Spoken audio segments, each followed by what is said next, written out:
A'udzubillahi minasyaitonirrajim. Bismillahirrahmanirrahim. Assalamualaikum warahmatullahi wabarakatuh.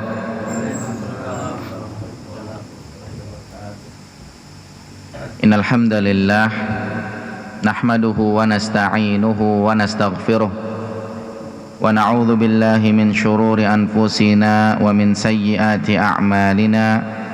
Man yahdihillahu fala mudilla lahu wa man yudlilhu fala hadiya lahu. Wa asyhadu an la ilaha illallah wahdahu la syarika lah wa asyhadu anna Muhammadan abduhu wa rasuluhu la nabiyya ba'dah. Fa inna asdaqal hadithi kitabullah wa khairal huda huda Muhammad sallallahu alaihi wasallam wa syarral umuri muhdatsatuha wa kullu muhdatsatin bid'ah wa kullu bid'atin dhalalah wa kullu dhalalatin finnar. Para jamaah yang dimuliakan oleh Allah Subhanahu wa taala, pada kesempatan malam hari ini, hari Jumat tanggal 28 Ramadan tahun 1443 Hijriah atau 29 April 2022, kita melanjutkan kajian iktikaf 10 malam terakhir di Mushola Nurul Istiqomah, membahas kitab kecil atau kutaib atau gampangnya buku saku tentang sudah benarkah ibadah saya. Lanjutannya malam hari ini adalah di halaman 41. Kita masuk bab yang ketiga tentang manhaj ibadah. Terakhir pembahasan kemarin kita telah selesai membahas 6 kaidah di dalam beragama di halaman 34. 6 kaidah di dalam patokan mengikuti Rasulullah sallallahu alaihi wasallam.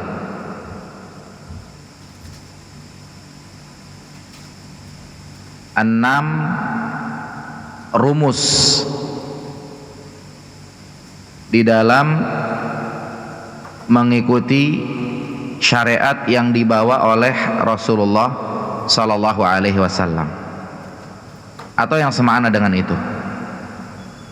Ya, kemarin sudah dibahas yang pertama tentang sebab. Ringkasnya, ada ibadah-ibadah yang sebabnya syar'i, Contoh, kita berpuasa Ramadan sebabnya karena melihat hilal. Kemudian kita berbuka, kita puasa Syawal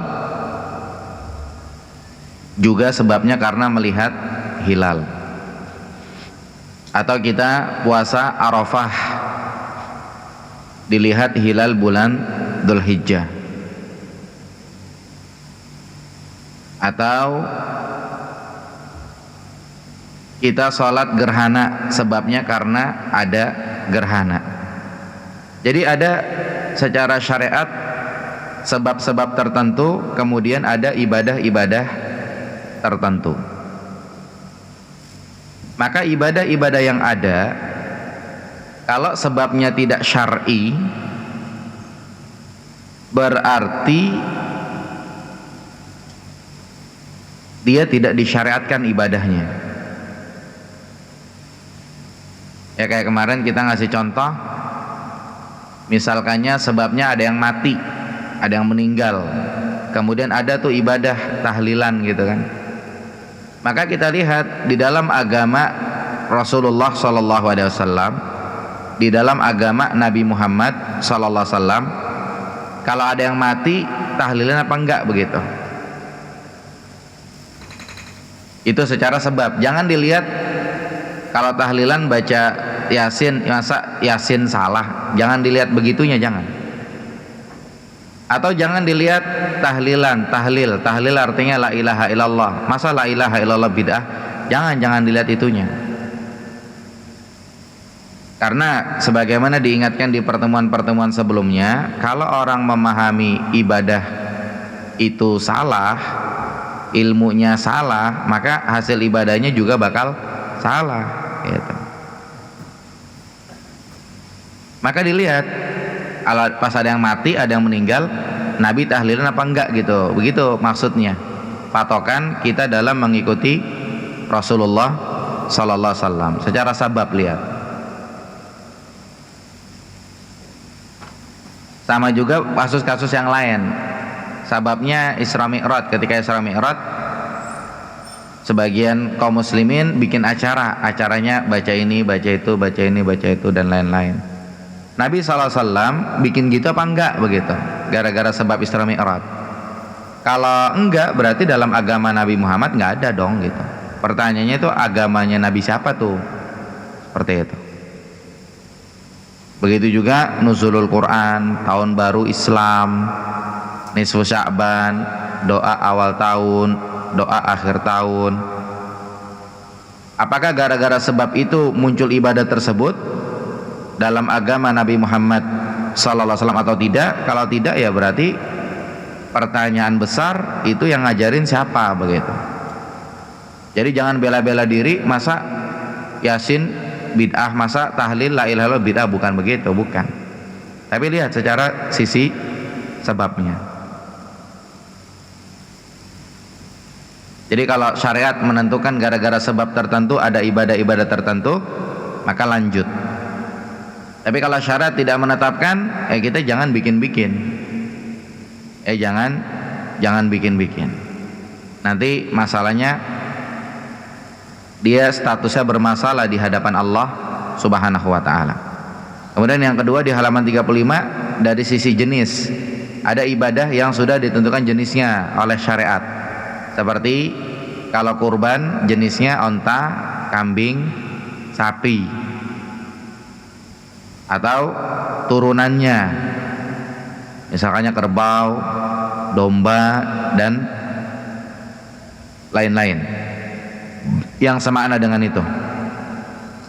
Jadi syariat sudah menentukan jenisnya. Nggak boleh orang korban pakai bebek, pakai ayam, atau dia korban pakai ikan nila. Nggak boleh. Kenapa? Karena syariat sudah menentukan jenisnya. Yang syariat tidak menentukan jenisnya, jangan ditentukan. Yang syariat tidak menentukan jenisnya, jangan ditentukan. Kalau ditentukan berarti nanti jadi melanggar syariat. Kalau disyariatkan namanya sunnah, kalau melanggar syariat tidak disyariatkan namanya bid'ah. Itu. Terus yang ketiga dari sisi kadar. Salat 5 waktu kadarnya sudah ditentukan, subuh 2 rakaat, asar, zuhur, isya 4 rakaat, maghrib 3, atau zikir ba'da salat. Kalau sudah ditentukan kadarnya, maka jangan dilebih-lebihin, jangan dirubah.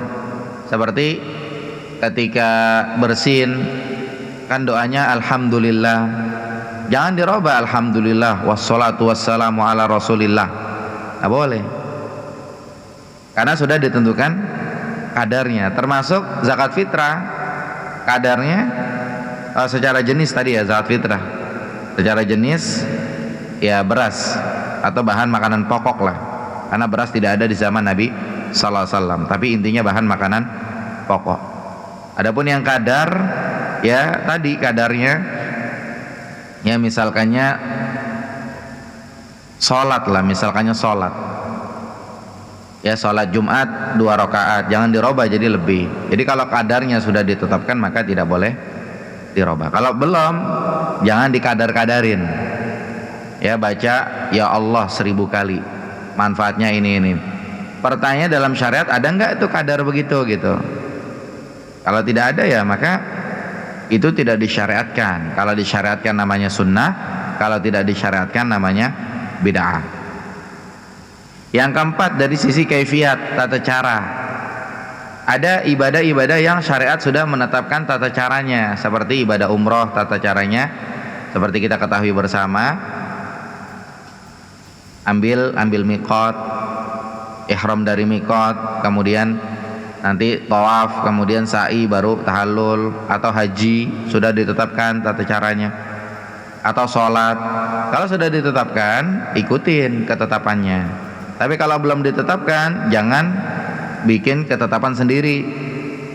Mungkin kalau di Ramadan ada zakat fitrah ijab qabul, ini ijab qabul zakat fitrah, siapa yang menetapkan? Kalau syariat yang menetapkan namanya sunnah, kalau syariat tidak menetapkan namanya bid'ah. Permasalahannya syariat tidak menetapkan ada ijab qabul ketika zakat fitrah. Kalau memang ada ketetapannya, harus mendatangkan sumbernya dari mana begitu. Tidak ada. Zakat fitrah pakai ijab qabulan, ijab qabul-qabulan tuh kagak ada ketika zakat fitrah. Termasuk zakat mal juga tidak ada cara-cara ijab qabul. Jadi kalau kaifiatnya ditetapkan maka ikuti. Tapi kalau kaifiatnya tidak ditetapkan dalam syariat, jangan ditetapkan.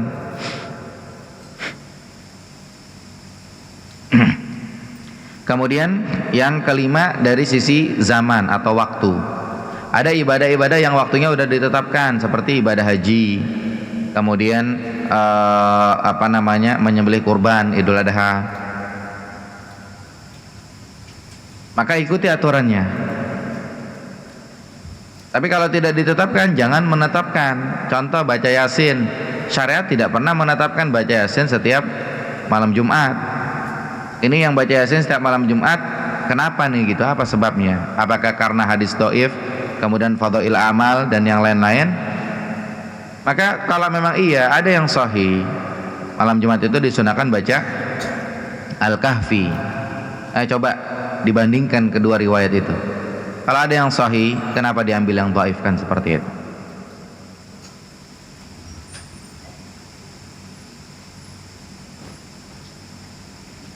Kemudian yang keenam, masalah tempat. Ada ibadah yang tempatnya sudah ditentukan oleh syariat, kayak tawaf. Tempatnya sudah ditentukan. Tawaf itu di Ka'bah.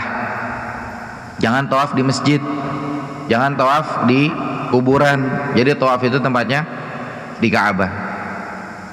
Ada ibadah-ibadah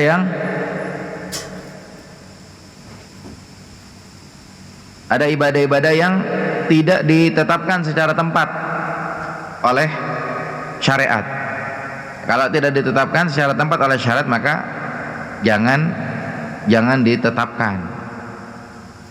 Itu patokannya. Kemudian catatan tambahannya adalah mengikuti cara beragama para sahabat. Mengikuti cara beragama para sahabat. Kemarin kita bilang ada sekelompok orang mengikuti cara beragamanya Syekh fulan, guru fulan. Katanya dapat ijazah, kemudian dapat sanad, ini, itu, dan lain-lain. Maka kita katakan yang benar dalam beragama, ikuti cara beragama para sahabat. Kalau mereka membantah, itu para masyayikh yang punya sanad, yang punya ijazah, mereka ngikutin sahabat karena begini. Kenapa nggak langsung to the point aja ngikutin sahabat? Kenapa yang dibela syekh-syekhnya itu, yang dibilang-bilang punya sanad, ijazah itu, dan lain-lain? Berarti ada sesuatu gitu. Ya, oleh karenanya langsung kita ke poin inti, yaitu dalam beragama kita harus mengikuti para sahabat radhiyallahu anhum. Apa alasannya? Alasannya pertama, karena di halaman 37 paling bawah itu Nabi SAW mengabarkan umat Islam itu akan terpecah menjadi 73. Satu yang selamat, kemudian disebutkan ma'ana alaihi wa ashabi, yang cara beragamanya sama seperti aku dan para sahabatku. Maka cara beragama kita, Islamnya kita harus sama dong dengan cara beragamanya para sahabat. Jangan dibahas gaya hidup dunianya. Nanti nggak boleh naik mobil kita, nggak boleh naik pesawat kita, nggak boleh pakai handphone, nggak boleh pakai listrik, AC, mikrofon. Jangan bahas urusan dunianya. Kita lagi bahas cara beragama.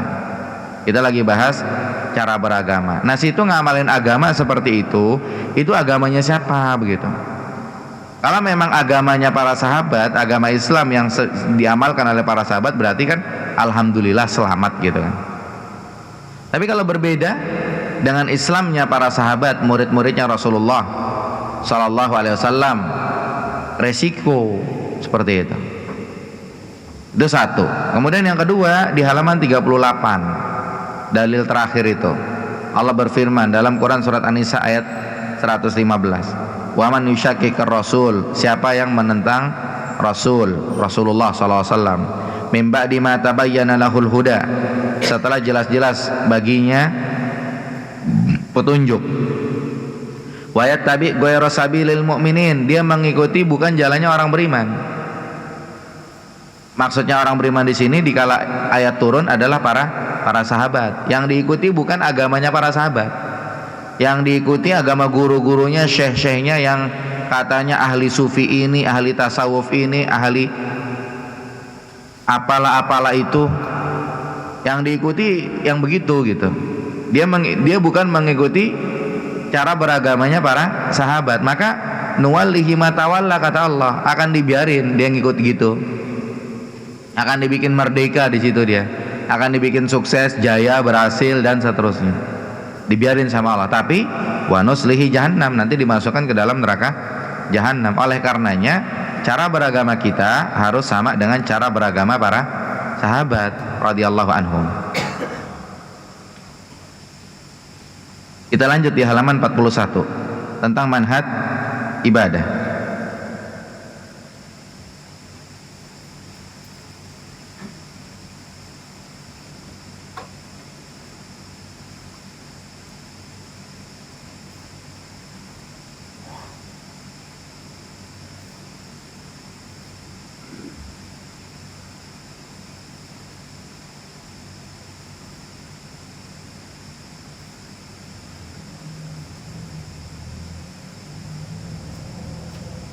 Kita perhatikan di halaman 41 tentang manhaj ibadah. Di sini disebutkan oleh penulis hafizahullah Fadilatul Ustadz Izzuddin Karimi Abu Khair,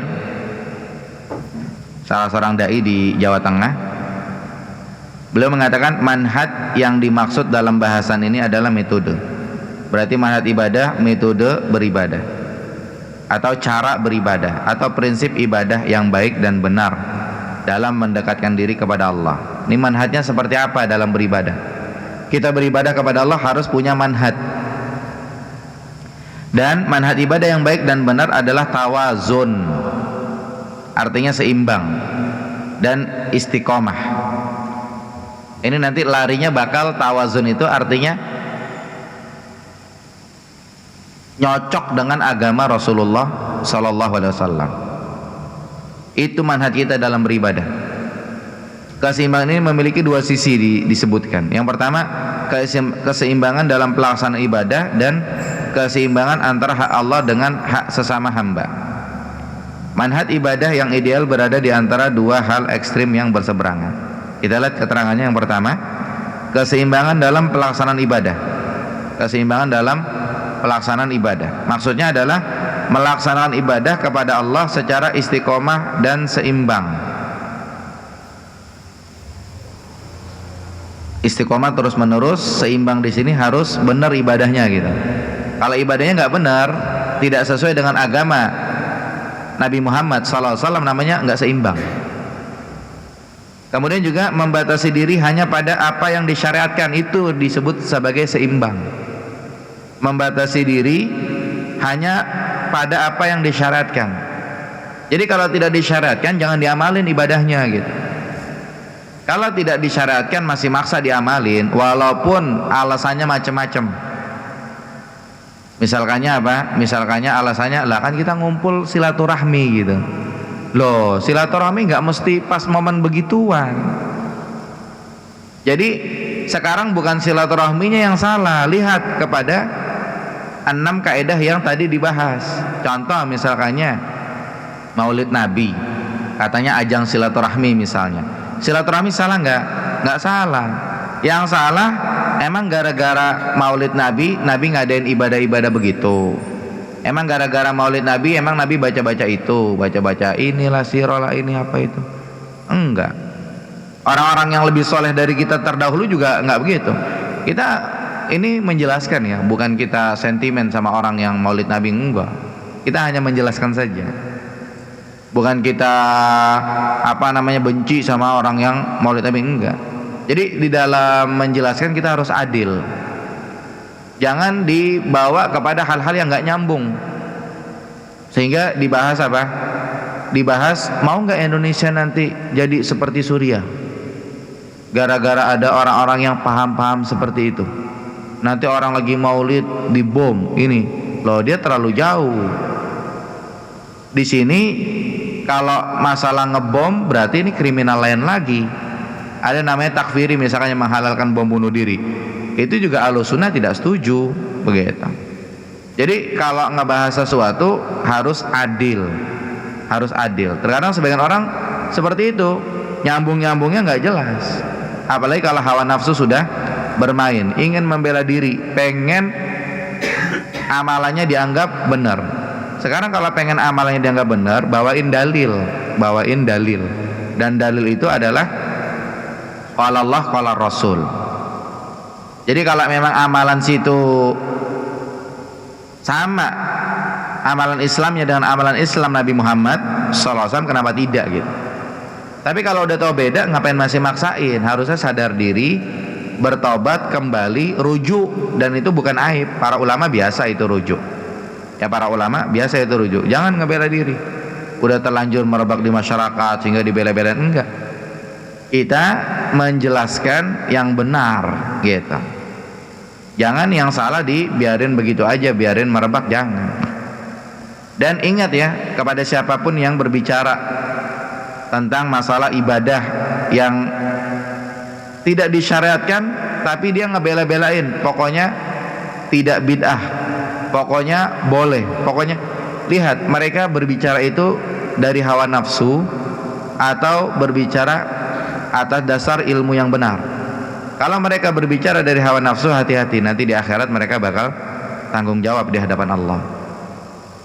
Tapi kalau mereka berbicara berdasarkan ilmu yang benar tapi nyatanya salah, maka hendaknya mereka ketika ada yang mengingatkan, mereka harus rujuk.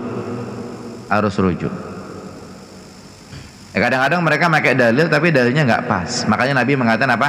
Rubba hamili fikhin ila man huwa afqahu minhu. Bisa jadi orang bawa fikih kepada orang yang lebih faqih. Orang bawa fikih kepada orang yang lebih faqih. Contohnya apa? Misalkannya dia ngomongin soal melafazkan niat. Nabi SAW pernah masuk rumah istrinya, nggak ada makanan. Nabi bilang, ya udah saya puasa. Kemudian dijadikan itu dalil melafazkan niat. Padahal orang yang mendengar akan menjelaskan nggak seperti itu. dia bawa fikih kepada orang yang lebih faqih, bisa jadi salah paham dia penjelasannya.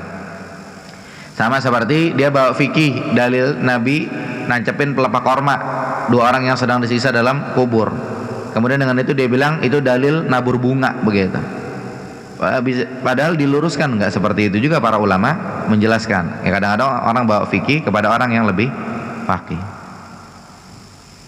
Jadi membatasi diri hanya pada apa yang disyariatkan, tanpa membuat-buat dan mengada-ngadakan ibadah. Yang disyariatkan apa? Udah itu aja cukup. Tanpa ifrat, berlebih-lebihan, tanpa tafrid, menyepelekan. Jadi hanya sebatas yang disyariatkan saja. Yang disyariatkan udah banyak. Jadi nggak usah nambah-nambah ibadah yang tidak disyariatkan. Jadi kalau ibadah salah ngapain dibela-bela gitu. Kalau ibadah tidak disyariatkan ngapain dibela-bela. Nanti di sono di akhirat bakal tanggung jawab, repot. Melaksanakan ibadah secara berlebih-lebihan, melampaui batas yang disyariatkan, ini akan melahirkan perasaan bosan dan selanjutnya keyakinan bahwa ibadah dalam agama ini berat.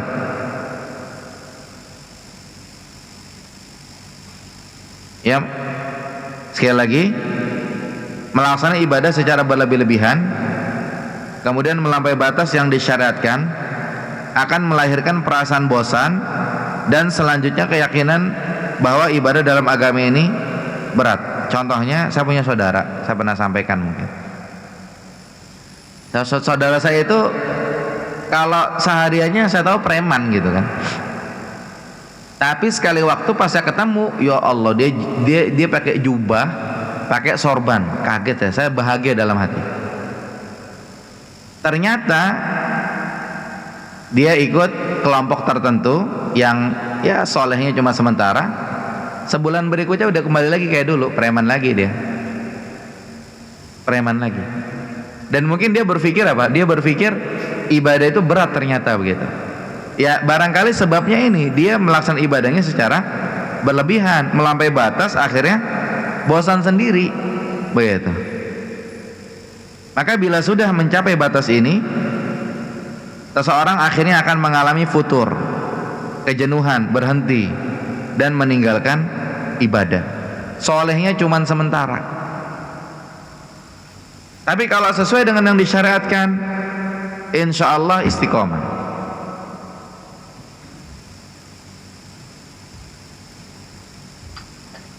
Karena itu Allah melarang sikap gulu dalam beragama.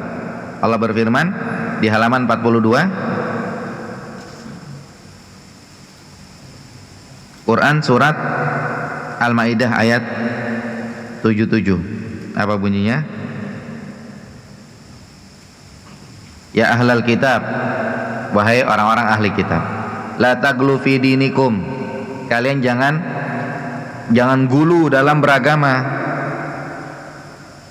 Wala taqulu 'alallah illal haq, dan jangan berbicara atas nama Allah kecuali yang benar. Innamal masihu Isa bin Maryam. Oh bukan, itu ayat 71.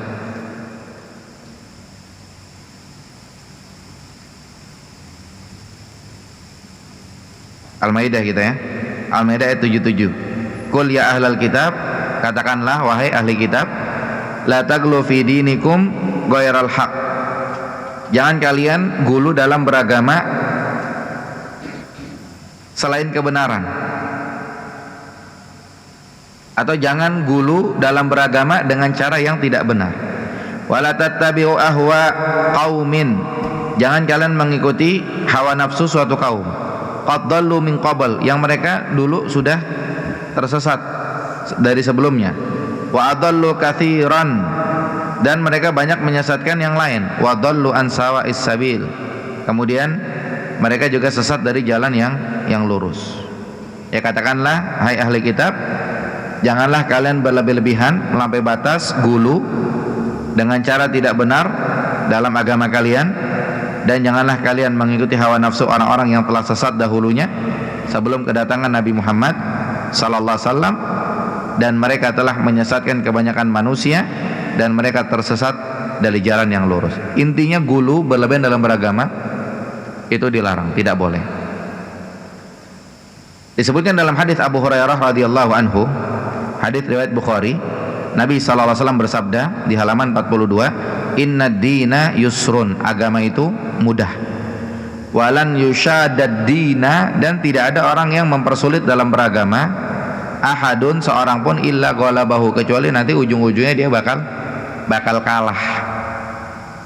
Dia bakal nyerah sendiri. Jadi dalam beragama itu mudah. Dan tidak ada yang mempersulit diri, ujung-ujungnya kalah sendiri. Contoh, dalam beragama itu mudah, misalnya apa? Misalnya inilah yang salah seorang sahabat datang kepada Nabi sallallahu alaihi wasallam, kemudian dia bilang dia bisa puasa setiap hari gitu. Terus Nabi bilang, jangan, puasa sebulan cukup 3 hari aja gitu kan. Dia bilang, enggak, saya bisa lebih dari itu. Kata Nabi, jangan, Senin Kamis saja. Sampai yang terakhir apa? Yang terakhir puasa Daud itu. Udah tua kan dia ngeluh sendiri gitu. Aduh, kenapa nggak diterima nasihat Rasulullah dulu gitu.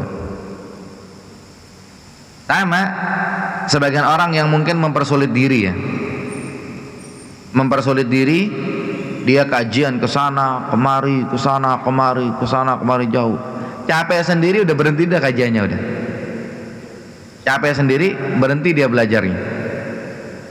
Itu diantara gambaran-gambaran mempersulit diri. Atau mungkin mempersulit diri, misalnya apa? Sholat tarawih. Sholat tarawih kan ada yang di jam-jam ba'da isya gitu. Dia pengen nyobain yang malam. Nyobainnya bukan karena memang dia mampu dan lain, tapi karena ingin mempersulit diri begitu kan. Ujung-ujungnya berhenti sendiri dia gitu. Makanya ini gambaran-gambaran lah dalam rangka apa? Mempersulit diri, bakal bosan sendiri.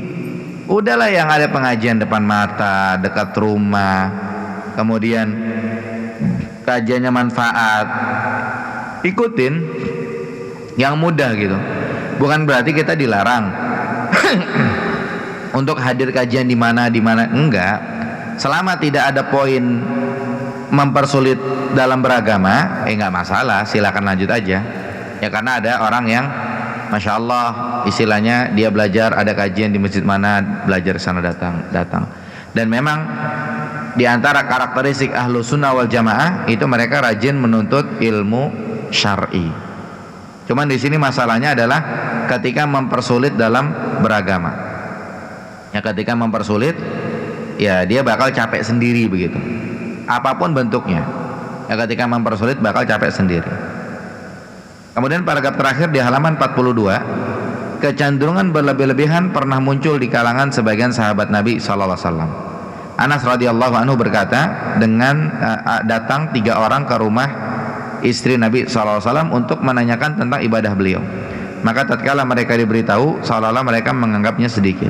Mereka berkata, keadaan kita jauh berbeda dengan Nabi sallallahu alaihi wasallam. Beliau adalah orang yang telah diampuni dosa-dosanya yang dahulu maupun yang akan datang. Maka salah seorang dari mereka berkata, adapun aku akan sholat malam selama-lamanya. Yang lain berkata, aku akan berpuasa selama-lamanya tanpa berbuka. Maksudnya tanpa berbuka, puasa tiap hari begitu ya, puasa tiap hari, bukan nggak makan-makan, mati dia.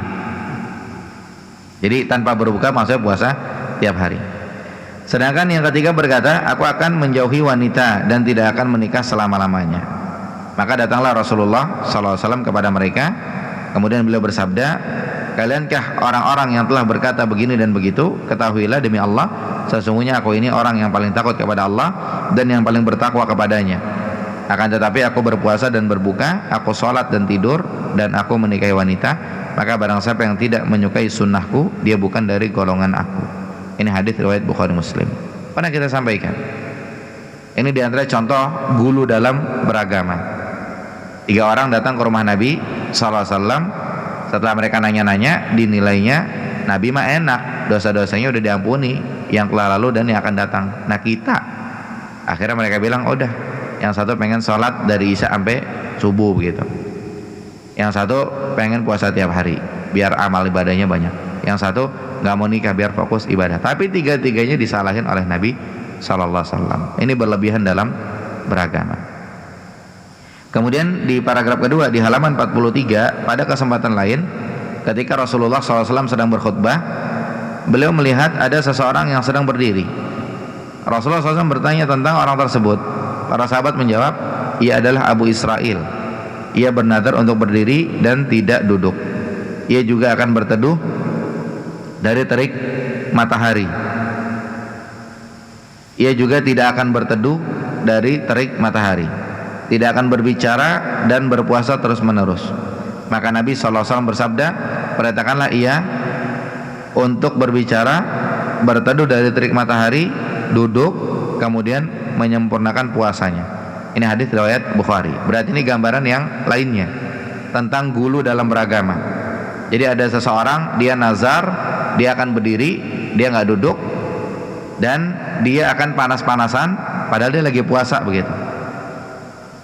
Kemudian Nabi nanya tentang orang itu, kemudian dikabarkan dia nekat begitu ya Rasulullah.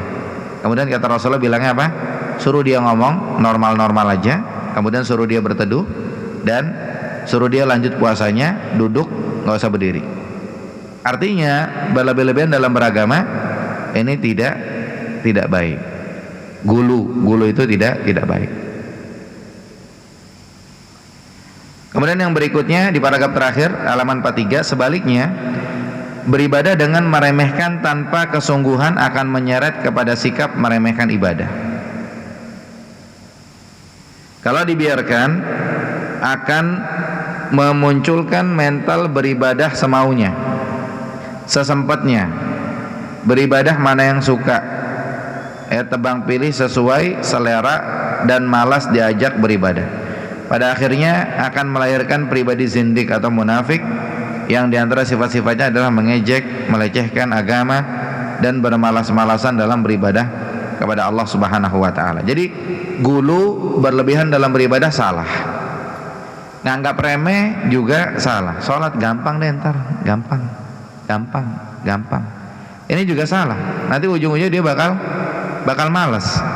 Allah berfirman di halaman 44 dalam Quran surah At-Taubah ayat 65, wala in sa'altahum, apabila engkau bertanya kepada mereka, la yaqulunna innama kunna nakhudhu wa nal'ab, mereka bakal menjawab kami hanya bercanda, kami hanya bersanda gurau, kami hanya bermain-main saja. Qul abillahi wa ayatihi wa rasulihi kuntum tastahzi'un, katakan kepada mereka, apakah terhadap Allah, terhadap ayat-ayatnya, terhadap rasulnya kalian mengolok-olok? Ini tentunya tidak pantas. Artinya tidak boleh menganggap remeh, meremehkan, mengejek, ini tidak boleh. Allah Subhanahu wa taala berfirman tentang orang-orang munafik di halaman 44 dalil kedua Quran surat An-Nisa ayat 142. Innal munafiqina, sesungguhnya orang-orang munafik itu yukhadi'unallah, mereka menipu Allah. Wa huwa khadi'uhum, tapi pada hakikatnya mereka menipu diri sendiri. Wa idza qamu ila shalah qamu kusala, mereka ketika menunaikan salat mereka bermalas-malasan. Yura'unan nas, mereka cuma pengen dilihat orang doang. Wala yazkurunallaha illa qalila, dan mereka tidak berzikir kepada Allah kecuali hanya sedikit. Orang-orang munafik gara-garanya apa? Nganggap remeh dalam perkara ibadah. Jadi gulu berlebihan tidak boleh, nganggap remeh juga tidak boleh.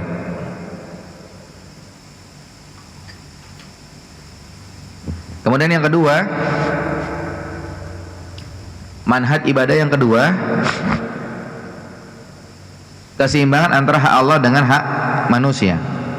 Di halaman 44 bagian terakhir dikatakan oleh penulis hafizahullah, dalam mengarungi kehidupan dunia, seorang muslim memiliki ilah yang harus dia tunaikan hak-haknya melalui berbagai bentuk ibadah kepadanya. Nah, di saat yang sama dia hidup dengan muslim lainnya di alam dunia ini, dan Rabbnya memerintahkannya agar menjaga hak-hak sesama hamba dan melarang hak-hak tersebut, dan melarang melanggar hak-hak tersebut. Seorang muslim yang baik hendaknya beribadah kepada Allah dengan menyeimbangkan antara hak Rabbnya dengan hak sesama hamba, karena keduanya merupakan perintah Rabbnya yang harus ditaati. Salah satu hak tidak patut mengalahkan hak yang lain. Berarti di sini manhaj dalam beribadah adalah perhatikan hak Allah iya, perhatikan hak hamba, hak orang lain, hak manusia juga iya. Merupakan contoh yang tidak baik jika seseorang sibuk menunaikan hak Allah Subhanahu wa taala dengan mengorbankan hak sesama. Tidak baik juga sibuk menunaikan hak sesama dengan mengorbankan hak Allah Subhanahu wa taala. Misalnya apa? Misalnya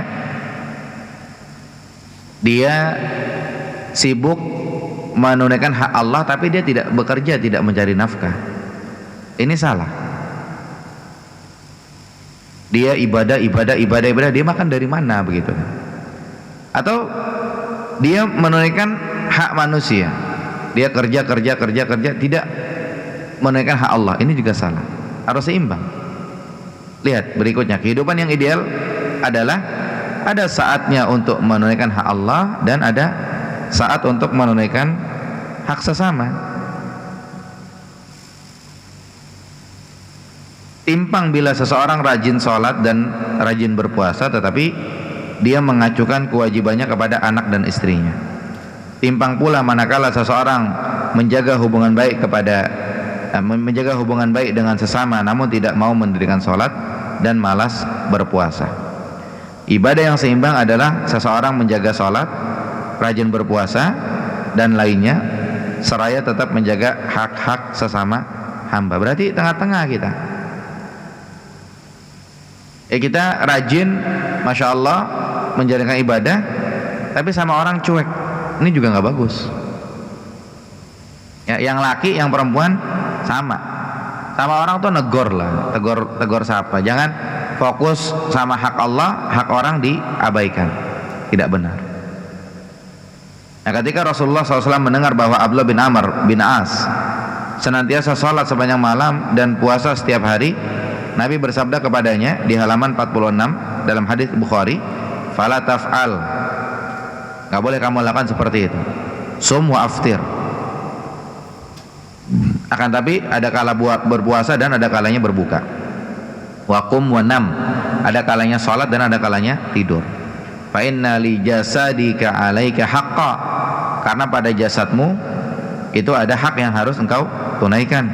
Wa inna li ainika 'alaika haqqan. Kemudian pada matamu ada hak yang harus engkau tunaikan. Wa inna li zaujika 'alaika haqqan. Kemudian pada istrimu ada hak yang harus engkau tunaikan. Wa inna li zawrika 'alaika haqqan. Dan pada tamumu ada hak yang harus engkau tunaikan. Jadi kalau fokus beribadah ini juga salah. Jadi manhaj beribadah harus seimbang antara menunaikan hak Allah dengan menunaikan hak manusia. Ya kayak orang kerja 24 jam nyari dunia aja, salah. Harusnya ada waktu dia untuk menunaikan hak Allah Subhanahu wa taala. Ada waktu dia belajar agama. Sama juga orang yang belajar agama terus, sama salah juga, ada waktu dia bekerja, ada waktu dia menyelesaikan urusan dunianya. Jadi harus seimbang antara hak Allah dengan hak manusia. Kalau yang tadi pandangannya seimbang antara gulu dengan menganggap remeh, tengah-tengah. Kalau yang bagian kedua seimbang antara hak Allah dengan hak manusia. Kemudian perhatikan di halaman 46 paragraf yang kedua, Islam tidak mengajarkan hidup ala kerahiban yang mengurung diri di tempat ibadah dan mengacuhkan keadaan sosial ke masyarakat. Islam juga melarang sibuk menangani urusan sosial kemasyarakatan, ikut aktivitas-aktivitas sosial, bergabung di klub-klub olahraga tapi tidak tersentuh hatinya untuk memenuhi panggilan penciptanya, menunaikan sholat di masjid. Jadi sibuk ibadah sama orang cuek salah, sama orang masya Allah tapi ibadah juga enggak, salah. Jadi harus diperhatikan kedua hak tersebut. Jadi manhaj kita dalam beribadah, ada kalanya datang waktunya sholat kita sholat, datang waktunya belajar agama kita belajar agama, datang waktunya olahraga kita olahraga, datang waktunya bekerja kita bekerja, datang waktunya istirahat kita istirahat. Semuanya diperhatikan. Maka kita perhatikan seruan Allah kepada orang-orang beriman pada hari Jumat. di akhir paragraf di halaman 46. Ya ayyuhalladzina amanu idza nudiya lis-salati min yaumil jum'ati fas'au ila dzikrillah wa dzarul bai'. Wahai orang-orang yang beriman, apabila kalian diseru untuk menunaikan salat Jumat, maka bersegeralah kalian mengingat Allah dan tinggalkan jual beli. Dalik apa lanjutnya? Dalikum khairul lakum in kuntum ta'lamun. Itu baik buat kalian kalau kalian tahu. Kemudian fa idza qudiyatis shalah fantashiru fil ard.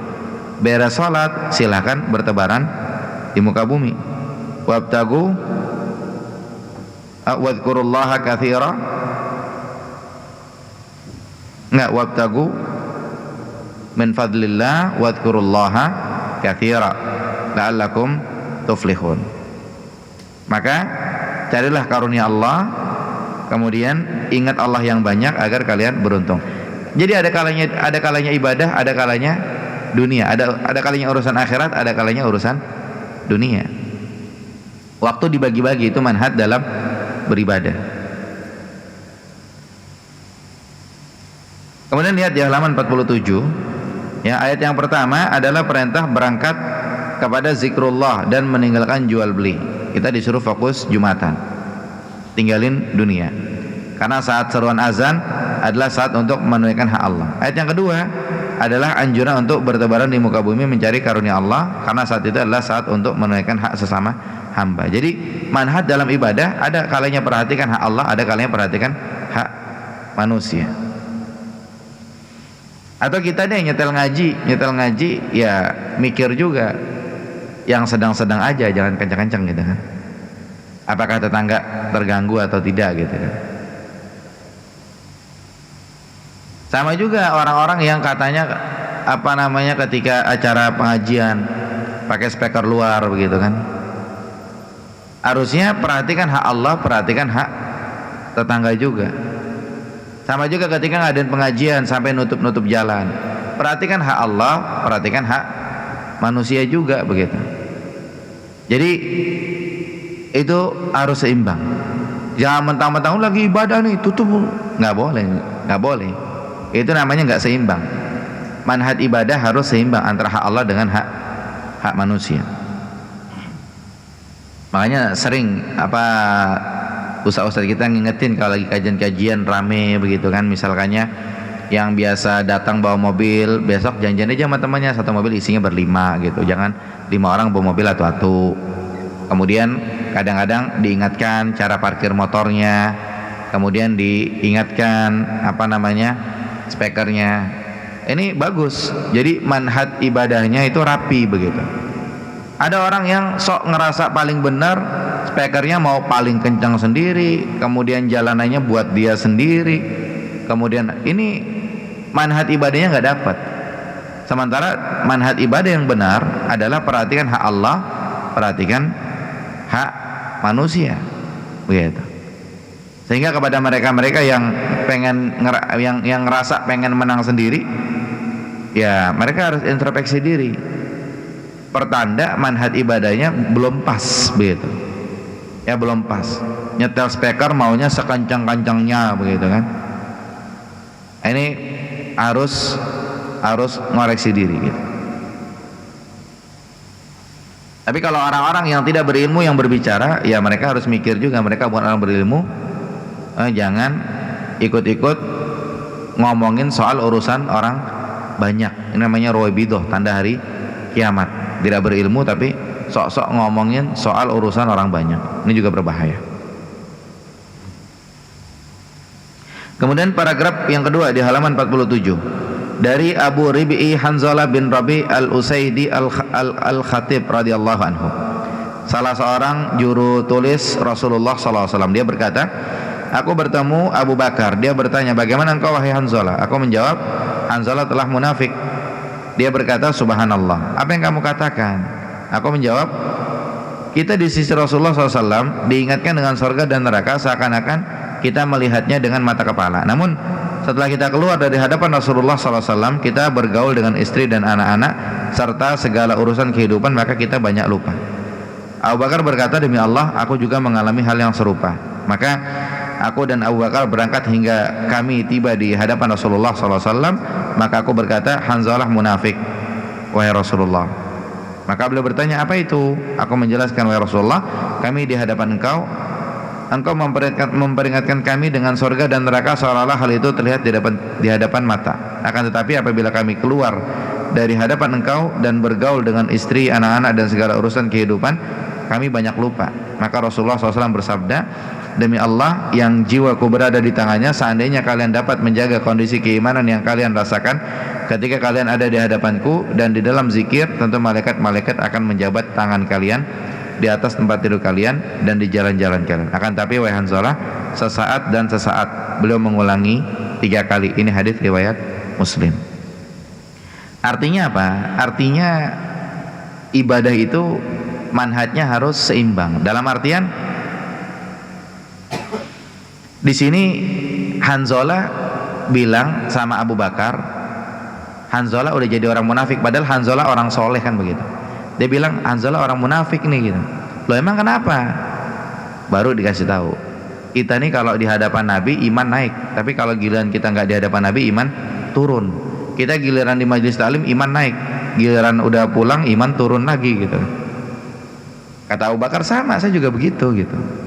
Akhirnya mereka datang kepada Rasulullah SAW. Sampai di hadapan Rasulullah SAW, maka Hanzalah bilang, wahai Rasulullah, Hanzalah munafik. Rasulullah heran, kenapa munafik begitu? Akhirnya dikasih tahu ceritanya. Giliran di hadapan Rasulullah iman naik, giliran di belakang iman turun.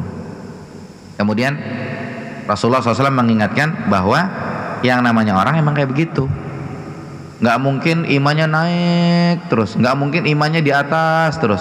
Rasulullah bilang apa? Kalau kalian imannya di atas terus, bakal malaikat datang nyalamin kalian, bakal salaman dengan malaikat. Salaman dengan malaikat mungkin atau tidak? Tidak mungkin. Itu pertanda bahwa manhaj kita dalam beribadah ya begitu, yang tengah-tengah saja. Nggak mungkin kita ekstrim gitu terus soleh, nggak mungkin begitu. Jadi manhaj kita dalam beribadah ya yang tengah-tengah. Dan sabda Nabi SAW di halaman 48 paragraf yang kedua, akan tetapi wahai Hanzalah, sesaat dan sesaat. Maksudnya ada waktu untuk menunaikan ibadah kepada Allah dan ada waktu untuk menunaikan hajat kebutuhan hidup di dunia. Artinya yaitu tadi, ada kalanya kita beribadah kepada Allah, ada kalanya kita dengan keluarga di rumah, kemudian urusan dunia gitu. Jadi ada kalanya refreshing, ada kalanya urusan ibadah. Enggak ibadah enggak. Ada kalanya kita jalan-jalan, ada kalanya kita santai, ada kalanya kita silaturahmi, ada kalanya kita kajian dan seterusnya. Itu manhaj kita dalam ibadah.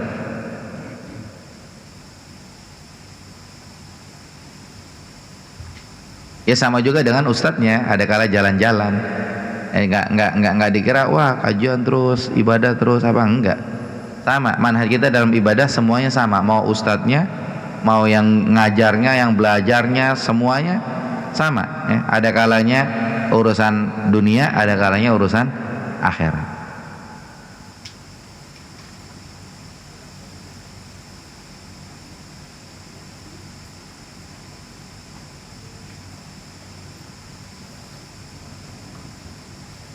Berarti kesimpulan dari pembahasan manhaj di dalam beribadah, kesimpulannya adalah perhatikan 2 hal. Yang pertama, manhaj dalam beribadah tidak boleh berlebih-lebihan, tidak boleh gulu. Lawannya berlebih-lebihan ya berkurang-kurangan. Misalnya berlebih-lebihan ya contoh kayak tadi sahabat yang datang kepada Rasulullah sallallahu alaihi wasallam, kemudian yang satu pengen sholat semalaman, yang satu pengen puasa tiap hari, yang satu nggak mau nikah biar fokus ibadah. Ini berlebih-lebihan, salah. Jadi misalnya ada orang yang nggak mau bekerja, pengen di musola terus, pengen di masjid terus, pengen ibadah terus, pengen kajian terus, pengen baca Quran terus, pengen sholat terus, ini salah. Tidak boleh berlebih-lebihan dalam beribadah, ini tidak boleh, dilarang. Sama juga nganggap remeh dalam beribadah. Jadi kalau ibadah itu kayaknya santai gitu kan, ini jadi kayak orang-orang munafik, nganggap remeh dalam hal ibadah. Diajak ibadah ini gampang, suka ngegampangin begitu kan. Kayak kita lihat mungkin sebagian pernah ngajak sholat siapa begitu kan, dia bilang duluan deh gampang. Islam nggak begitu, manhaj ibadah yang salah seperti itu.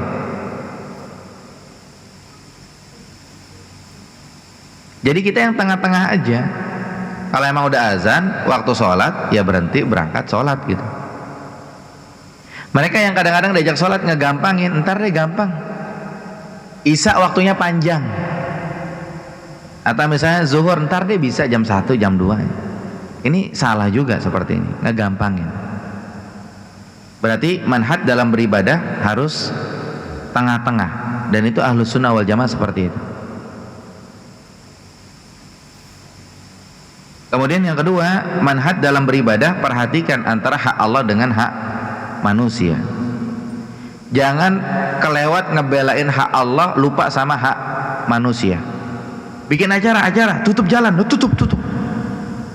Terus ini udah nggak apa-apa, biarin sekali-kali. Ini nggak boleh seperti ini, nggak boleh.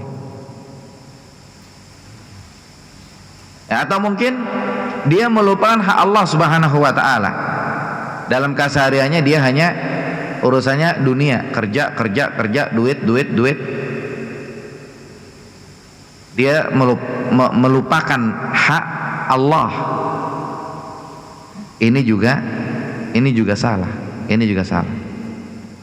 Sebagaimana tadi keterangan disampaikan. Ya, ada sahabat yang dia sholat sepanjang malam, sholat setiap hari, disalahin juga. Jadi kita yang sedang-sedang saya, dan subhanallah, ketika cara ibadah kita benar, cara beragama kita benar, ya subhanallah, bakal nyaman. Tapi ketika cara ibadahnya tidak benar, bakal bosanan. Itu satu. Kemudian yang kedua juga sama, termasuk yang perlu diperhatikan. Ya, cara beribadah kita harus ngegantung dengan apa? Dengan hal-hal yang dijamin benar. Ahlan wa sahlan Abah. Mangga Abah.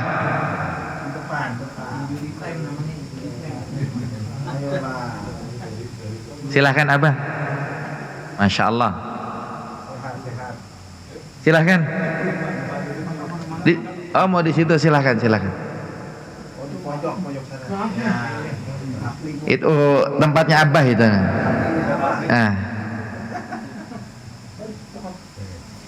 Iya, jadi manhaj dalam beribadah yang kedua, perhatikan hak Allah dan hak manusia. Nih yang istrinya mengeluhkan suaminya, misalnya suaminya terlalu fokus, kayaknya nggak ada waktu buat istri, misalkannya terfokus belajar lagi, pagi udah kajian, nanti siang kajian lagi, sore kajian lagi. Ini coba manhaj ibadahnya diperbaiki begitu. Sama juga seorang istri yang suaminya mengeluh, istrinya kajian lagi, sama manhaj ibadahnya diperbaiki. Kecuali kalau keluhannya itu, ya kita bisa melihat lah keluhannya itu wajar apa nggak wajar gitu. Seperti kita pernah dengar tuh ada, nggak tahu ceritanya benar apa enggak, ada bagi-bagi makanan di masjid, orang cuma sholat doang gitu kan, beres sholat dia nggak disisain makanannya gitu. Kemudian besokannya dia ngedehem pas lagi bagi makanan. Yang bagi makanan ngelihat, oh minta jatah juga dia gitu kan, baru disisain. Jadi memang dalam manhaj ibadah itu ada tengah-tengah. Ahlussunnah wal jamaah dikenal dengan wasatiyah. Itu yang dikatakan sebagai tawazun. Dan lebih dititik beratkan maknanya adalah yang tadi disebutkan di halaman 41.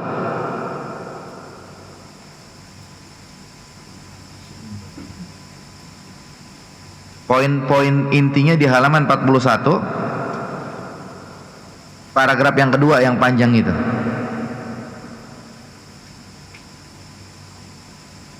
Jadi keseimbangan dalam pelaksanaan ibadah itu melaksanakan ibadah kepada Allah secara istiqomah. Kalau tidak istiqomah ibadahnya itu nggak seimbang. Jadi ketika ibadahnya tidak istiqomah, contoh dia rajin ke masjidnya cuman Ramadan doang, beres Ramadan udah nggak ke masjid lagi, itu nggak seimbang berarti dia ibadahnya gitu. Kemudian juga seimbang dalam ibadah itu membatasi diri hanya pada apa yang disyariatkan. Jadi kalau yang disyariatkan laksanakan, kalau yang tidak disyariatkan jangan dibela-belain, walaupun atas dasar apa aja begitu.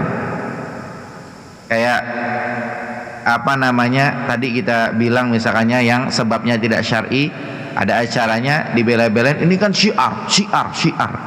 Loh, kalau nggak disyariatkan jangan dibela-belain. Kalau masih dibela-belain namanya situ gaya ibadahnya kagak seimbang. Ibadah itu yang seimbang begitu. Kemudian juga tidak membuat-buat dan tidak mengada-ngadakan ibadah. Ibadah jangan ngada-ngada, jangan buat-buat. Ibadah dalam kelambu, baca-baca apa. Atau ibadah terlalu. Jadi malahan orang takut megang apa aja bismillah begitu kan. Jadi kayaknya dia punya pegangan apa gitu kan. Terlalu juga begitu. Tanpa ifrat, tanpa tafrid. Ifrat itu terlalu berlebihan, tafrid itu terlalu menyepelekan. Itulah manhaj ibadah yang benar. Sekarang kita perhatikan masyarakat kita, bagaimana manhaj ibadah mereka. Ketika manhaj ibadahnya yang pertama tidak gulu dan tidak suka nganggap remeh, berarti selamat. Kemudian yang kedua, ketika manhaj ibadahnya memperhatikan hak-hak Allah dan memperhatikan hak-hak manusia, berarti selamat. Lihat itu orang-orang yang bikin-bikin bid'ah yang tidak disyariatkan. Contoh misalkannya kayak maulid Nabi tidak disyariatkan. Nabi itu nggak gara-gara tanggal lahirnya, nggak gara-gara maulid Nabi itu terus Nabi bikin-bikin kegiatan seperti itu. Yang terjadi apa? Yang terjadi sekarang giliran orang nggak maulid Nabi atau giliran orang bilang maulid Nabi bid'ah, dibilangnya apa? Dibilangnya berarti mereka tidak cinta Rasulullah, berarti mereka benci kepada Rasulullah. Langsung nyimpulin sendiri aja begitu, seenaknya mereka berkata-kata. Padahal kita yang berusaha beribadah seimbang hanya sebatas apa yang disyariatkan.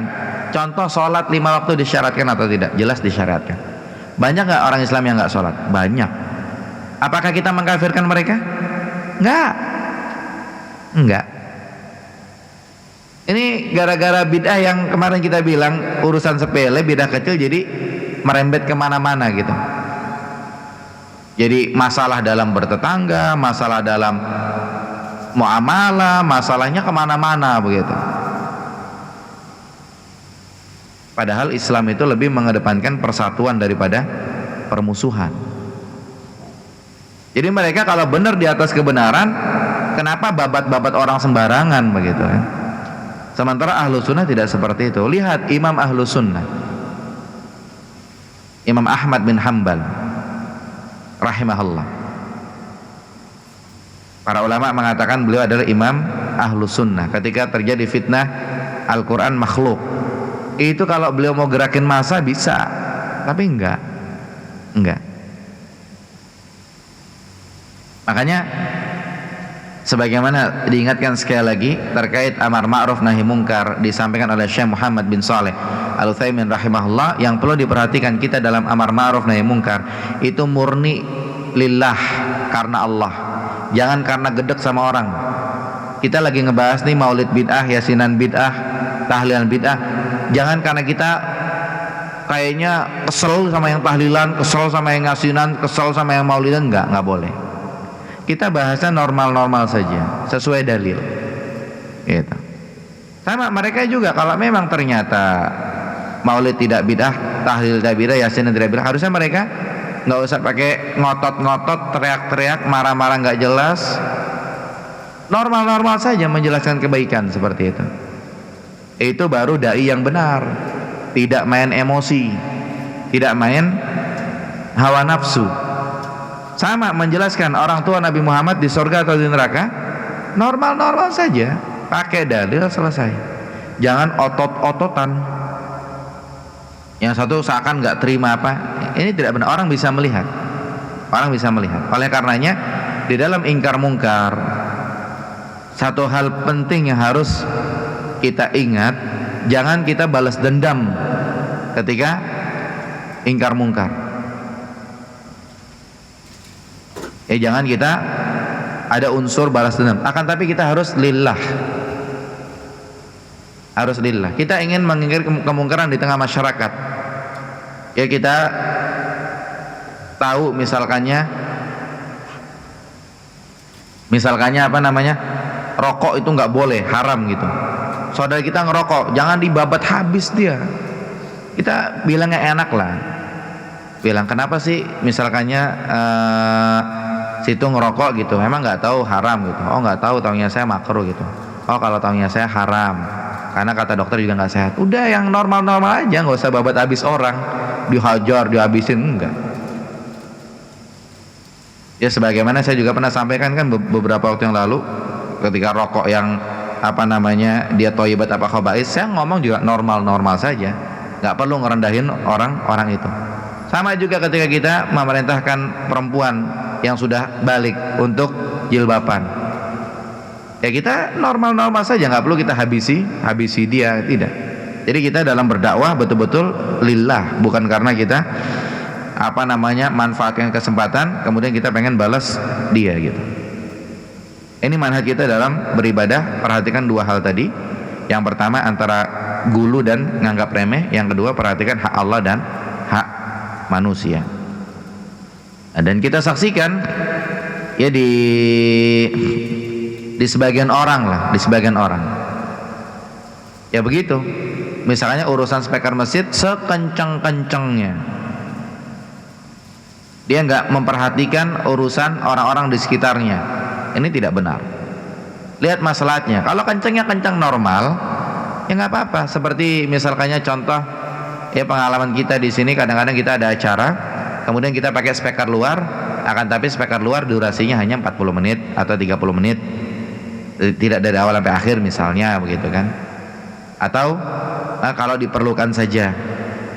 Jadi kita ada pertimbangan-pertimbangan antara hak Allah kita perhatikan, kemudian hak manusia juga kita perhatikan. Jangan kita ngerasa syiar, kita ngerasa kita paling benar, kemudian kita abaikan hak orang lain.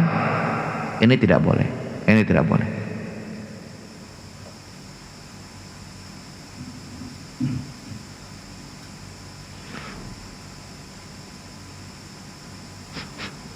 Baik, sebelum dilanjut kita jawab pertanyaan masuk dulu.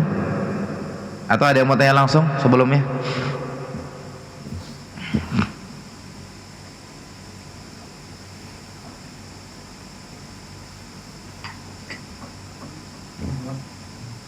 Nah, silakan Pak.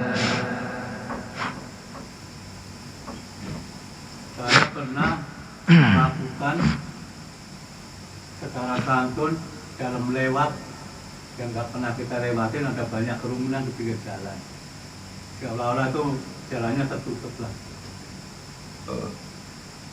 Tapi saya mengucapkan mohon maaf ya, permisi ya, tidak ada jawaban itu bagaimana tuh? Iya, jadi penanya pernah lewat kerumunan orang. Akan tapi ketika mengatakan permisi tidak ada jawaban, itu bagaimana? Maka kita maafin aja orangnya. Kita maafin aja orangnya. Ya seperti saya pribadi pernah lewat kerumunan orang, kemudian saya mengucapkan salam kepada mereka, assalamualaikum gitu, mereka cuek. Saya sih kesel dalam hati gitu kan, maksudnya nih saya dicuekin nih gitu kan. Tapi saya mikir lagi, mungkin mereka nggak dengar. Akhirnya saya kalau salam sama mereka, sejak itu saya berhenti dulu. Kalau naik motor saya ngerem dulu, kalau saya jalan kaki saya berhenti juga, saya salamnya kenceng, assalamualaikum, nengok semua. Dari kejadian itu saya kalau jalan dari jauh udah pada berdiri salam sama saya. Gitu. Jadi kita banyak memaafkan orang lain itu lebih baik. Seperti itu. Wallahu a'lam. Karena itu bukan sekali dua kali itu Pak Ustaz. Iya. Setiap hari itu saya juga lewat. Iya, berarti dimaafin tiap hari itu, Pak. Dan nanti coba ilmunya, Pak. Bapak berhenti, Bapak agak kencengan salamnya. Gitu. Apa kabar semuanya? Iya. Saya ketemu ada orang yang dia agak lain orangnya itu. Saya salaman sama dia kayak mau nantangin saya gitu kan. Akhirnya saya salaman sama dia, saya tanya kabar, adap-adapan muka, ketawa juga akhirnya dia gitu. Jadi ya silahkan dicoba dengan berbagai cara. Kita banyak memaafkan, kita banyak memberi uzur, kita husnuzon begitu. Wallahu a'lam. Ada pertanyaan lain? Kita jawab yang di WA dulu ini.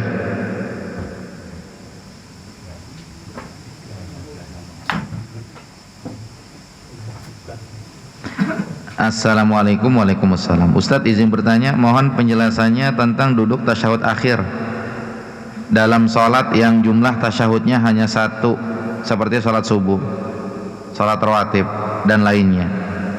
Duduknya itu memakai duduk seperti tasyahud awal, dan mohon penjelasan tentang dalilnya Ustadz. Syukran. Iya, jadi ini penanya bingung cara duduk tasyahud. Ada tasyahud awal, ada tasyahud akhir. Ada duduk iftirash, ada duduk tawarruk. Duduk iftirash itu duduk yang kita bilang duduk tasyahud awal lah begitu ya. Kemudian kalau duduk tawarruk, kalau bahasa kita duduk tasyahud akhir. Nah ini penanya bingung, kalau sholat subuh itu duduknya duduk iftirash tasyahud awal atau duduk tawarruk tasyahud akhir. Kita sampaikan kesimpulannya saja. Kesimpulannya adalah yang pertama, iftirash ini duduk tasyahud awal, tawarruk duduk tasyahud akhir. Kalau duduk tasyahud awal masih tegak, kalau duduk tasyahud akhir miring ya, kakinya keluar begitu ya. Jelas insyaallah semuanya. Itu yang pertama. Kemudian yang kedua, pemahamannya. Yang pertama, pemahamannya bisa kalau tasyahud awal iftirash, tasyahud akhir tawarruk. Atau pemahamannya kalau sholatnya hanya 2 rakaat, misalkannya mau dianggap tasyahud awal berarti dia iftirash, tapi kalau 2 rakaat langsung disikat sebagai tasyahud akhir berarti tawarruk. Kemudian dalilnya nanti lihat di sifat sholat Nabi Sallallahu Alaihi Wasallam. Ya saya ulangi, penanya bingung ketika sholat subuh duduknya iftirash atau tawarruk. Kesimpulannya yang pertama, iftirash itu duduk tasyahud awal, tawarruk duduk tasyahud akhir. Yang kedua, kalau sholatnya 2 rakaat, ya kalau mau dianggapnya tasyahud awal ya duduknya iftirash, tapi kalau mau dianggap tasyahud akhir duduknya tawarruk. Jangan bingung. Sama juga kayak as-salatu khairum minan naum. Ini pada azan pertama atau azan kedua? As-salatu khairum minan naum. azan pertama. Nah, azan pertama pemahamannya bagaimana? Yang pertama, misalkannya azannya jam 3 pagi, sementara kan subuh itu kan jam setengah 5 gitu ya. Tapi jam 3 udah azan dia. Pakai tuh as-shalatu khairum minan naum. Nanti ketika azan subuh nggak usah pakai as-shalatu khairum minan naum. Itu yang pertama. Atau yang kedua, azan subuh pakai as-shalatu khairum minan naum. Azan subuh dianggap azan pertama, qomat subuh dianggap azan kedua. Jadi ini permasalahannya luas dan kita harus luwes. Paham ya? Sehingga nanti ada yang azan subuh pakai as-shalatu khairum minan naum, boleh apa enggak? Ya boleh, mungkin beliau mikir tuh azan pertama gitu. Azan kedua nanti qomat, enggak perlu lagi pakai as-shalatu khairum minan naum gitu kan? Itu. Atau ada orang azan jam 3 pagi pakai as-shalatu khairum minan naum, enggak apa-apa juga. Kita tahu itu azan pertama, nanti pas azan subuh beneran dia nggak pakai as-shalatu khairum minan naum. Ya, itu sama juga dengan iftiras dan tawarruk. Yang mudah-mudahan penanya tidak bingung ya. Jadi kalau memang penanya nganggapnya subuh itu tahiyat pertama, tahiyat awal, kemudian pakai iftiras, ya tidak masalah insyaallah. Atau penanya nganggapnya itu rakaat terakhir, ya udah tawarruk gitu ya, nggak masalah insyaallah. Ya wallahu alam, itu hanya ringkasan saja.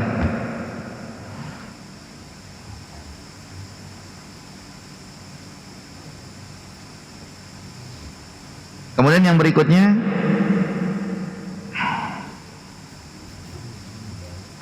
Assalamualaikum, waalaikumsalam. Izin bertanya Ustadz, saat kita dalam bekerja, apakah diperbolehkan kita melakukan salat sunnah duha untuk melaksanakan hak Allah?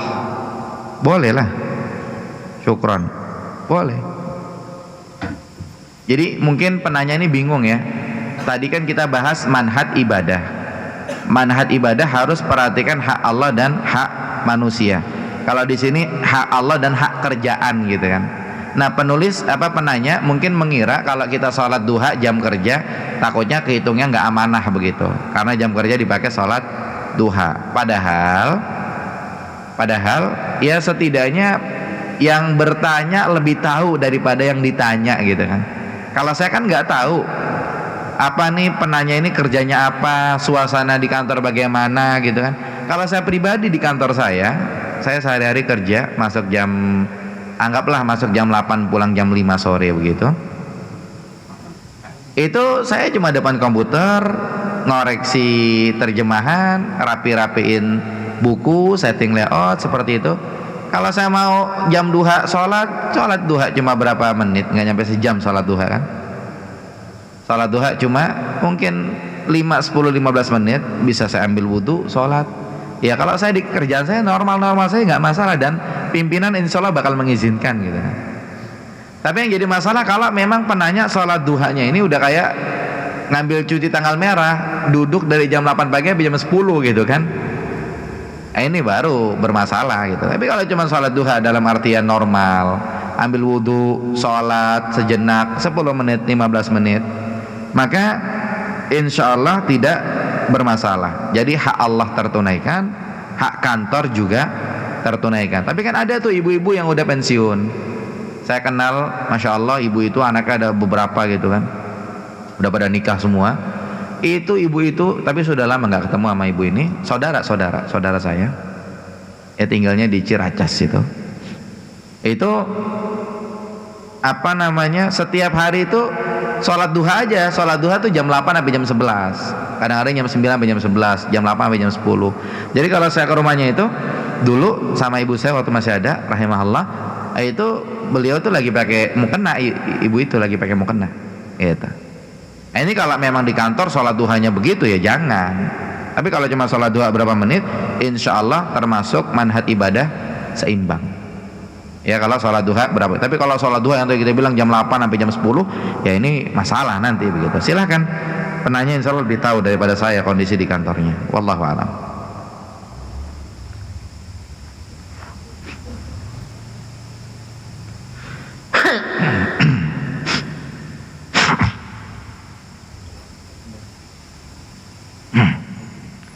Kemudian di sini ada lagi, Assalamualaikum Ustaz, izin bertanya.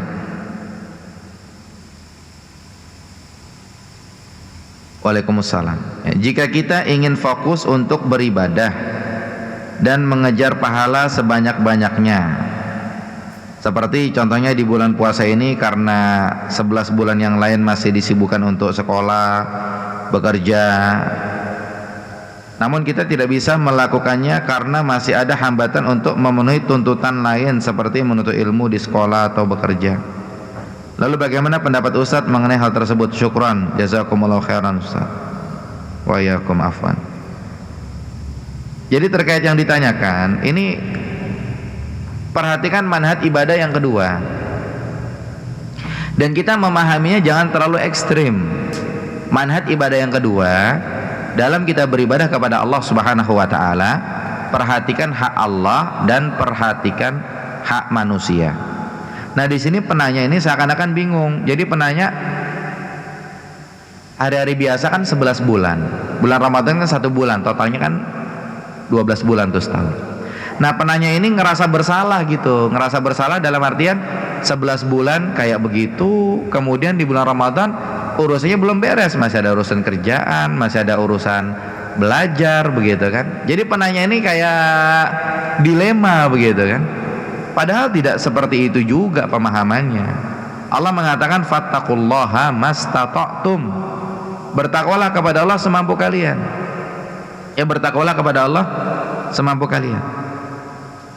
Dalam artian apa? Dalam artian kalau 11 bulan ngerasa ada kurang-kurang, ya cobalah mulai ke depan 11 bulan itu lebih diperhatikan lagi.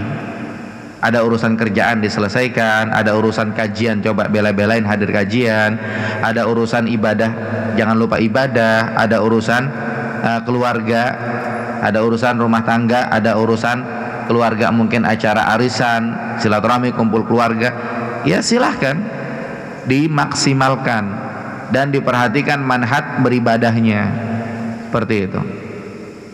Jadi seakan-akan penanya ngerasa bersalah, hari biasa nggak bisa maksimal, Ramadan juga nggak bisa maksimal. Enggak, jangan seperti itu juga. Tetap kita ingat pilar ibadah yang kemarin, antara mahabbah, cinta, khauf, takut, kemudian juga roja, biar nggak timpang, biar nggak timpang. Jadi kalau memang ngerasa ada kurang-kurang, ya silakan dilengkapi semampunya saja. Dilengkapi semampunya saja. Kayak contoh kita Ramadan, ya kita Ramadan ini disunahkan untuk apa? Hatam Quran. Mungkin sebagian ada yang sudah hatam 1 kali, sebagian sudah hatam 2 kali, sebagian belum nyampe. Ya belum nyampe, sementara kalau mau mikir ini udah malam 28, nggak bakal selesai. Jangan mikir itunya, udah baca Quran aja, udah baca Quran aja. Tinggal nanti beres Ramadan mau dilanjut atau mau diulang lagi nggak masalah. Nggak masalah. Jadi manhaj ibadah itu kita tidak terlalu gulu, tidak terlalu nganggap remeh. Akan tapi kita lakukan semampu kita. Kita lakukan semampu kita. Maka dengan seperti itu insya Allah kita bakal bisa lebih istiqomah. Jangan maksain diri. Kalau maksain diri bakal kalah sendiri. Contoh, nanti setelah Ramadan di musolanya itu ada kajian, Senin pada maghrib ada, Selasa pada maghrib ada, kemudian Rabu pada maghrib ada, kemudian Kamis ada juga tuh hafalan Quran, kemudian Sabtu ada pada subuh, ada pada maghrib, kemudian Ahad ada pada subuh, ada lagi ntar pagi bahasa Arab. Nah, mereka yang kalau memang hadir di kesemuanya, kemudian ada unsurnya kayak maksain diri, ada unsur kayak ngeberat-beratin diri, nanti bakal kalah sendiri, bakal hilang, nggak ke musola lagi, nggak belajar lagi. Akan tapi mereka yang mampunya cuma seminggu sekali, misalnya cuma hari Sabtu subuh aja, atau seminggu sekali cuma Sabtu pada maghrib aja, atau cuma Ahad subuh aja, atau cuma Senin pada maghrib. Subhanallah, ada terus gitu. Dan kepada mereka yang dapat rezeki lebih, dalam artian punya waktu, punya tenaga, Allah kasih kemampuan, bisa hadir Senin bisa pada maghrib, Selasa bisa pada maghrib, Rabu bisa pada maghrib, kemudian Sabtu pada subuh bisa, pada maghrib bisa, hari Ahad bisa, rezeki lebih dan ringan-ringan saja, ya lanjut saja normal terus gitu kan. Cuman yang sok-sokan maksa-maksain diri itu, udah tau-tau berhenti, hilang begitu. Jadi sebagaimana tadi disebutkan oleh Nabi Sallallahu Alaihi Wasallam, agama itu mudah. Orang yang mempersulit diri bakal kalah sendiri. Kayak kita itikaf itu mudah, ngantuk tidur. Tapi yang mempersulit diri, maksa-maksain gimana gitu, tahu-tahu apa? Tahu-tahu dia capek sendiri, berhenti, nggak itikaf lagi misalnya, seperti itu. Jadi dalam kesemuanya dalam beragama ini mudah. Jadi kepada penanya, jangan ngerasa bersalah, bertakwa kepada Allah semampunya. Kalau memang ada kurang-kurang, maka disempurnakan dikit-dikit. Ya, tetap diingat manhaj beribadah, perhatikan hak Allah, perhatikan hak manusia. Jangan jangan ngerasa udah kayak paling bener sendiri. Kayak contoh nih, laki-laki Masya Allah rajin beribadah sama orang cuek, udah ngerasa dia paling bener sendiri gitu kan. Ini salah juga. Sama perempuan juga, perempuan rajin ibadah Masya Allah, nutup auratnya, sama orang lewat cuek juga, ini juga salah. Perhatikan hak Allah juga, perhatikan hak manusia. Wallahu a'lam. Ya, mudah-mudahan cukup jawabannya ya. Tapi kalau penanya masih kurang, silakan dilanjutkan WA-nya, boleh. Yang lain ada yang bertanya? Nah, tafadhal.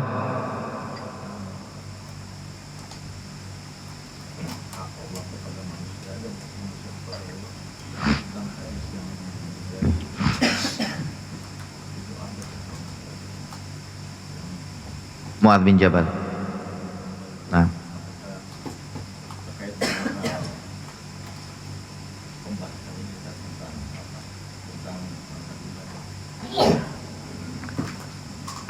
pertanyaan terkait hadis hak Allah yang harus ditunaikan oleh hamba dan hak hamba yang harus ditunaikan oleh Allah. Apakah terkait dengan pembahasan ini? Jawabannya tidak, beda. Kalau itu sedang menyampaikan pembahasan tentang mengesahkan Allah, pembahasan tentang mentauhidkan Allah. Intinya adalah hak Allah yang harus ditunaikan oleh hamba. Hamba itu harus, mereka semuanya rajin beribadah kepada Allah dan tidak boleh menyekutukan Allah. Kemudian hak hamba yang harus ditunaikan oleh Allah, Allah tidak boleh mengazab hambanya yang tidak menyekutukan Allah. Poinnya lebih menekankan tauhid. Tapi kalau pembahasan kita tentang manhaj ibadah, poinnya lebih ke pertanyaan, sudah benarkah ibadah saya begitu. Saya ini beribadah ini begini, udah benar apa belum gitu. Di antara orang-orang ada yang ibadahnya terlalu gulu, berarti belum benar ibadahnya. Di antara orang-orang ada yang ibadahnya masih suka nyepelein begitu kan, berarti belum benar ibadahnya. Kayak contoh misalkannya, kenapa enggak puasa Senin Kamis gitu. Di antara mereka ada yang tidak nyepelein, mereka bilang apa? Saya bekerja, kerjaan saya berat. Kalau saya puasa Senin Kamis, saya kewalahan. Nyepelein atau tidak? Yang bersangkutan tidak. Tapi ada orang yang diajak sholat, ayo sholat, gampang duluan, nyepelein gitu. Maka manhaj ibadah kita ini udah benar apa belum begitu. Jadi bukan ke arah yang hadis tadi begitu. Sama juga terkait hak Allah dengan hak manusia. Kayak kita nyepelein sunnah, nggak boleh kita nyepelein sunnah, kan begitu. Ya misalkannya misalkannya kayak ya puasa Senin Kamis sunnah atau yang lain-lain lah.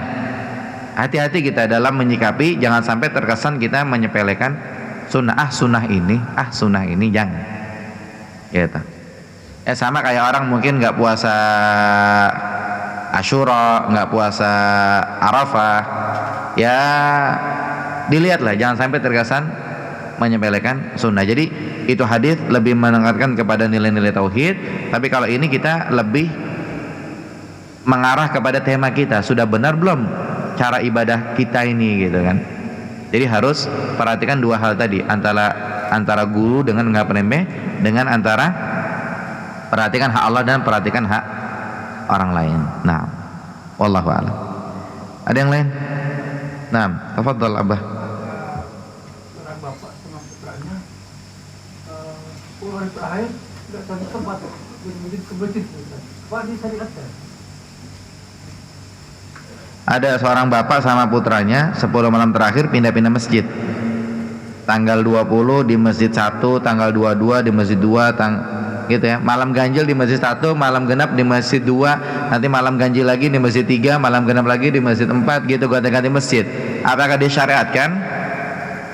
Ya kalau bicara disyariatkan nggak disyariatkan, gitu kan. Tapi kalau bicara boleh-boleh aja mah boleh-boleh saja.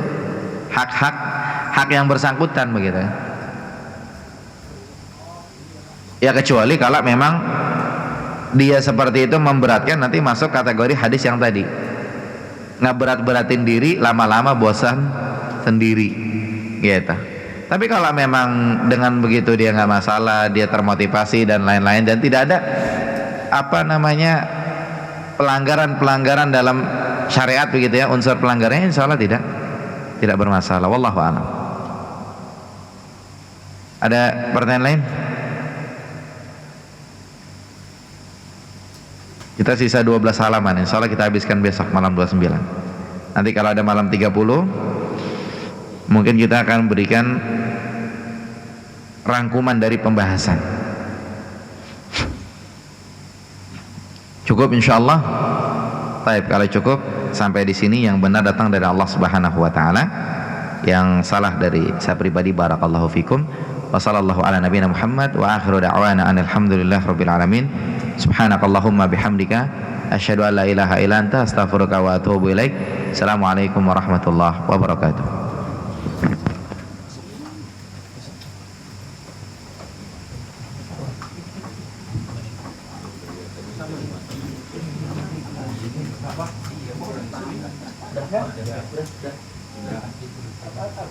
Udah, Pak. Udah. Udah saya absen nih. Oh, ya udah, Abah.